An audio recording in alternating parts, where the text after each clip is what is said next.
Right now, that officer is being held without bail after being formally charged with distributing child pornography. Michael Harding was arrested by the Department of Homeland Security and taken before a federal judge this morning.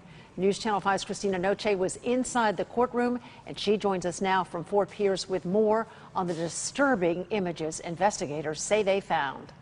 Well, inside the courtroom, Harding sat wearing navy blue jail scrubs, his hands handcuffed in front of him, looking down most of the time. He told the judge he has less than $3,000 collectively in his bank accounts, and so the judge declared him indigent and appointed him a public defender.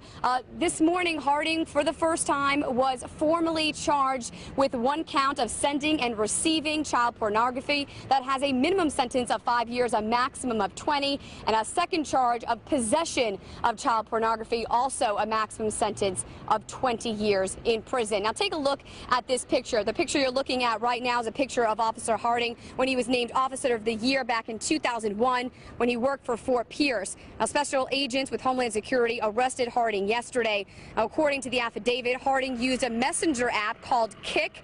It uses Wi-Fi to send photos and videos, so it's more anonymous. It doesn't list your number, but it does use Wi-Fi and then also tracks your IP addresses. According to the affidavit, the videos on that messenger showed preteen girls performing sex acts on adult men, some videos involving children as young as preschool age. The affidavit also says when they searched Harding's home, a thumb drive was found there showing additional videos of both young boys and girls, some as young as 6 or 7 years old. Now, also in court, the judge did ask Harding if he has children. Harding says he is married, has 3 children, 9, 5, and 6 months old. At this point, he is being held on no bond until they have a bond hearing next Wednesday.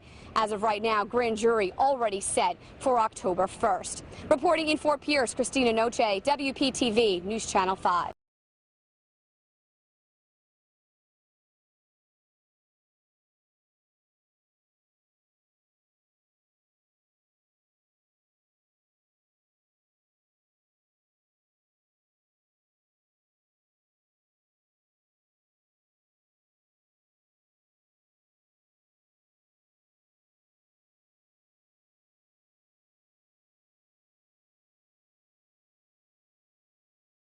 Good morning.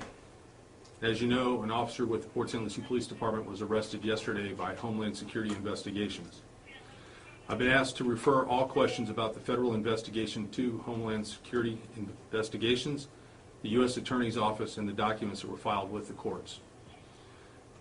We have worked in full cooperation with the federal investigation up to this point, and I'm going to continue to cooperate with Homeland Security Investigations and the U.S. Attorney's Office. I do not want my actions to interfere or in any way prejudice the outcome of this investigation. Therefore, I'm going to ask you to please refrain from asking me to comment on the criminal investigation. These charges are very serious, and I think it goes without saying that this type of behavior is not and will not be tolerated in this agency. Mr. Harding was placed on administrative leave without pay, pending the outcome of the investigation. I'll answer any questions you have. What was his role at the department like currently? I understand he's a road patrol officer, but did he have any other duties or contact with kids? As far as I know, he was a road patrol officer on midnight shift. Okay. So not like the Explorers or anything? Not that I'm aware of. Can you tell us, Chief, a little bit about his time here? Was he a good officer? Did he have a good record with you all? Yeah, Mr. Harding had no disciplinary actions with the department, and he has received several commendations, a letter of commendation for teamwork, a letter of appreciation for referrals to the Juvenile Restorative Justice Initiative, an achievement award. He got a Do Your Job award for conducting a traffic stop resulting in the arrest of a burglar. And that's pretty much. But no discipline? No discipline. Obviously, we know from the stories we covered that if these allegations are true, these types of people exist in our society in all sorts of different kinds of jobs. But for you as the chief, I mean, the fact, if the allegations are true that he was an officer, can you talk a little bit about if that's disturbing to you or, you know? Yeah, if these allegations are true, this is very disturbing because the public puts a tremendous amount of trust in their police officers, and actually that's how we get the job done, is through public trust. The other 280 employees of this department work very hard every day to gain that public trust, maintain that public trust in this particular type thing erodes the hard work of a lot of men and women who are very dedicated to a community. So yeah, it is very disturbing, disappointing. And I don't know if this is something you can answer if it's too close to the investigation, but in the documents it said that some of this was done while he was on duty. Can you speak to that? Is that something that sort of takes it to another level for you? Like I said earlier, I've been asked by Homeland Security Investigations and the U.S. Attorney not to comment on the investigation. They would like to handle that themselves. Does he get paid while he's on? It's unpaid, Unpaid. yes. So he is on unpaid leave? Yes. As What- effective now? Well, we initially put him on paid administrative leave when we learned of the investigation early yesterday morning, and then that was changed to unpaid administrative leave when he was charged, arrested. So he was on the overnight shift. Did he have any other duties or even maybe off-duty activities that involve contact with children that you're aware of? Not that I'm aware of.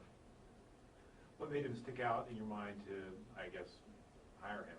I understand he was accomplished at Fort Pierce PD, but did anything stick out in your mind in hiring him? He was an accomplished police officer and he went through our hiring process and he did very well on all the different things we do in a hiring process, psychological evaluations, polygraphs, all that was checked out fine.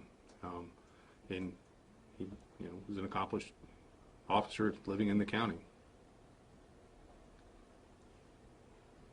So it's safe to say this came as a shock to everyone here. Absolutely. Okay. Is there, so you are, I know you can't comment on an investigation, but I assume there's going to be an internal affairs Yeah. investigation at some point? Yeah. How does all that work? I can briefly just acknowledge, Florida statute limits what I can say about internal affairs investigations. I'm not trying to dodge your questions here, but I don't want to mess any of this up. I want this to, to be very just and happen the way it's supposed to happen. I have initiated an internal affairs investigation, and I have told it, which means I have suspended that internal affairs investigation until the criminal investigation is completed, at which time we'll reopen the internal affairs investigation and continue on. And is there any kind of local criminal investigation on your part? Criminal investigation? This case is federal. Yeah. Totally federal. Yeah. Any other questions? Well, thank you all for coming, and if anything else develops, we will certainly let you know.